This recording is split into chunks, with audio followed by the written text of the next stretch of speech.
Bonjour, dans cet épisode, je vais vous expliquer les clés pour la mise en place d'une culture positive en entreprise.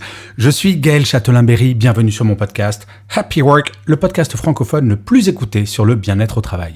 N'hésitez surtout pas à vous abonner sur votre plateforme préférée ou, si vous êtes sur Apple Podcast, à mettre un commentaire. C'est très important pour que Happy Work dure encore très longtemps et en plus de vous à moi, cela me fait très plaisir.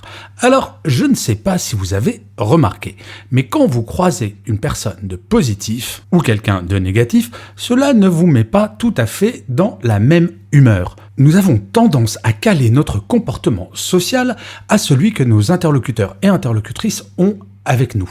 Et oui, vous aurez beaucoup plus tendance à sourire à quelqu'un qui vient de vous sourire qu'à quelqu'un qui vous fait la tronche. Eh bien, en termes de positivité, il en va de même.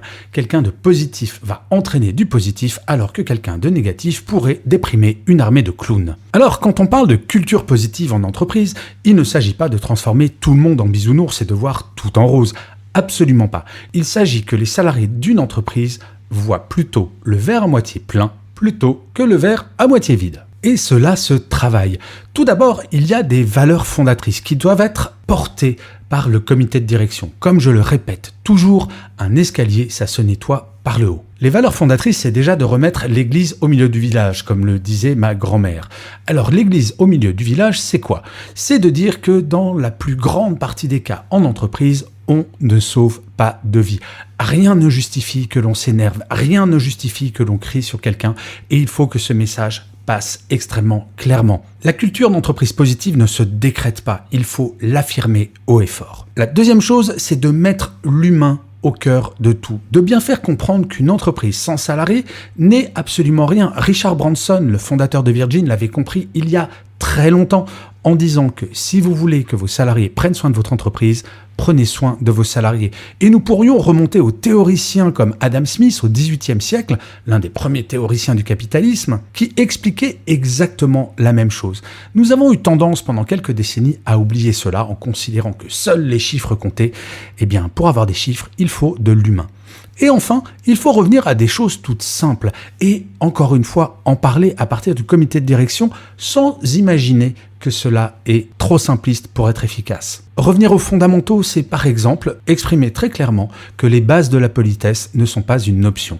Certaines entreprises, comme par exemple des filiales du groupe Unilever, expliquent à leurs managers que quand ils arrivent au bureau, ils ne peuvent pas aller s'asseoir tant qu'ils n'ont pas dit bonjour en regardant droit dans les yeux chaque membre de son équipe.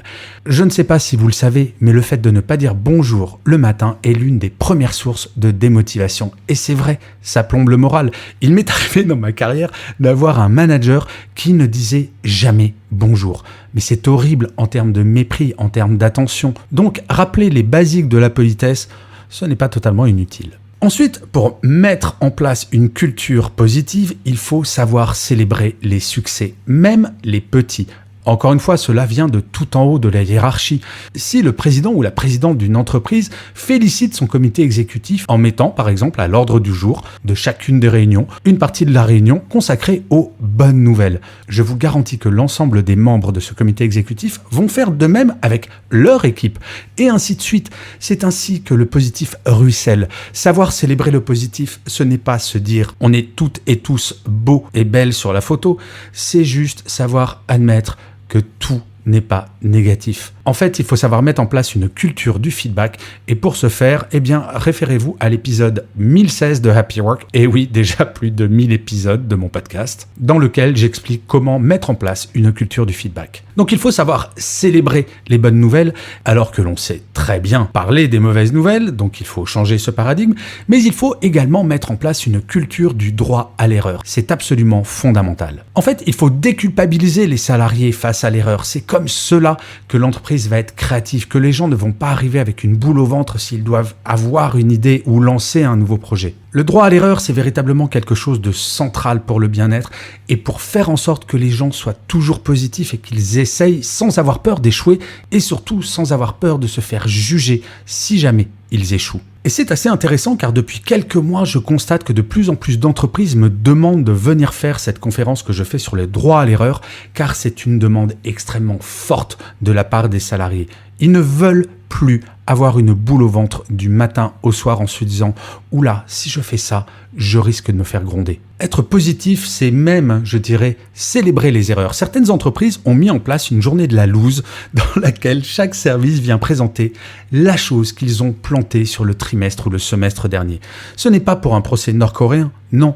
C'est si le département A explique qu'il s'est planté sur telle ou telle chose, cela permettra peut-être au département B de se dire « Oula, mais j'étais en train de faire la même erreur » ou au département C de dire « Oh, mais toi, ça n'a pas marché, mais moi, parce que je ne suis pas le même service, peut-être que je pourrais transformer cela en succès. » Bref, le droit à l'erreur, cela génère du positif et de nouvelles idées. Et enfin, pour la culture du positif, il faut avoir la culture du partage de la décision. Un salarié sera d'autant plus motivé pour appliquer une décision qu'il a participé à celle-ci.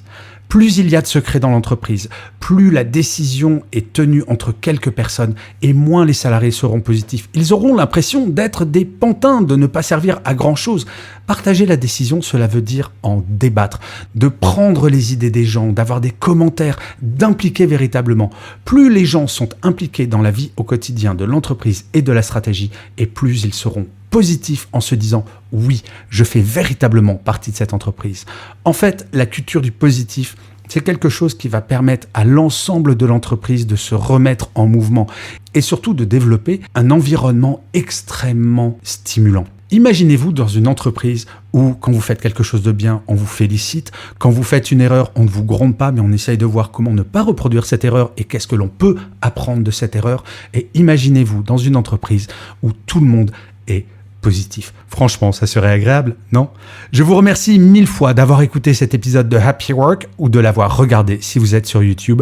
N'hésitez surtout pas à vous abonner sur votre plateforme préférée. Cela prend 2 secondes et c'est très important pour que Happy Work dure encore longtemps. Et enfin, je ne vais pas vous mentir, cela me fait très plaisir. Je vous dis rendez-vous à demain et d'ici là, plus que jamais, prenez soin de vous. Salut les amis.